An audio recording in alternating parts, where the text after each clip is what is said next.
বাংলাদেশে ফিরিয়ে আনবে।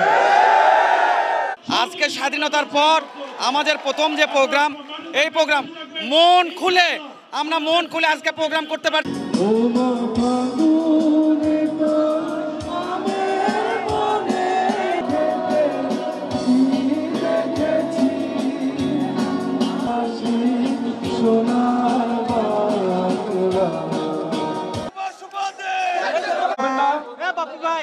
এখন একটি র্যালি হবে।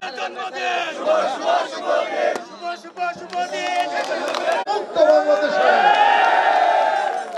আমরা আশা করছি এই 16 বছরের সব এই খুনি হাসিনার দোসররা আজকে ফ্যাসিস্ট সরকার থেকে শুরু করে যারা অন্যায় অত্যাচার করেছে, খুন গুম করেছে, লুটপাট করেছে, বাংলাদেশকে ধ্বংস করেছে, তাদের অবশ্যই এই অন্তর্বর্তীকালীন সরকার বিচারে কাঠগড়ায় দাঁড়াবে।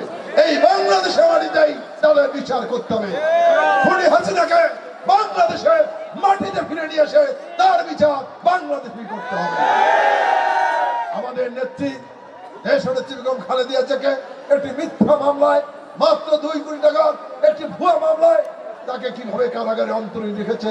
আজকে খালেদা জিয়া কি অসুস্থ, কি অবস্থা আছে দেখছেন, কিভাবে অসুস্থ হয়ে পড়েছেন। ধুকে ধুকে তাকে তিলে তিলে মারার ষড়যন্ত্র তারা করেছিল। আল্লাহ রাখে, আল্লাহ মারেকে।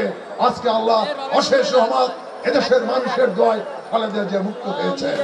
আমরা বিশ্বাস করি খালেদা জিয়া আবার এদেশের নেতৃত্ব গ্রহণ করবে। আমাদের দেশ নায়ক বিএনপি ভারপ্রাপ্ত চেয়ারম্যান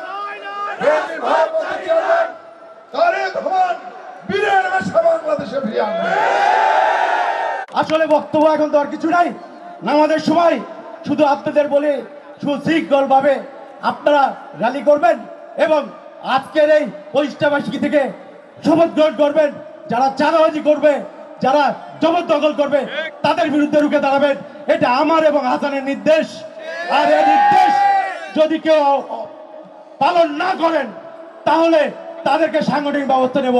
1980 সনে শহীদ রাষ্ট্রপতি জিয়াউর রহমান এই সংগঠন বাংলাদেশে যে কোনো ক্রাইসিস মুহূর্তের জন্য তৈরি করেছিলেন বাংলাদেশ জাতীয়তাবাদী স্বেচ্ছাসেবক দল। আজকে 44তম প্রতিষ্ঠাবার্ষিকী। আজকে আমাদের এই প্রতিষ্ঠাবার্ষিকী উপলক্ষে আজকে আমরা এই আলতাপন্নেসা খেলার মাঠে 24টি ইউনিটের নেতৃবৃন্দকে নিয়ে একটা সমাবেশ করছি। আজকে বগুড়ায় মানুষের যে ঢল, এই ঢলে আবারও শেখ হাসিনাকে বুঝিয়ে দিতে চাই বাংলাদেশের মাটিতে নির্বাচনের মাধ্যমে দেশনেত্রী বেগম খালেদা জিয়াকে এবং দেশ নায়ক তারেক রহমানকে বাংলাদেশের মাটিতে আবার প্রতিষ্ঠিত করব। আপনারা নিজেরাও জানেন 17 বছর আমাদের স্বেচ্ছাসেবক দলের হাজার হাজার নেতাকর্মী কারাবরণ করেছিল। তারা শান্তিমতো প্রোগ্রাম করতে পারছিল না। সুদবিহীন ব্যাংকিং এর আত্মশুদ্ধির পথ এনআরবিসি ব্যাংকের ইসলামিক ব্যাংকিং আল আমিন।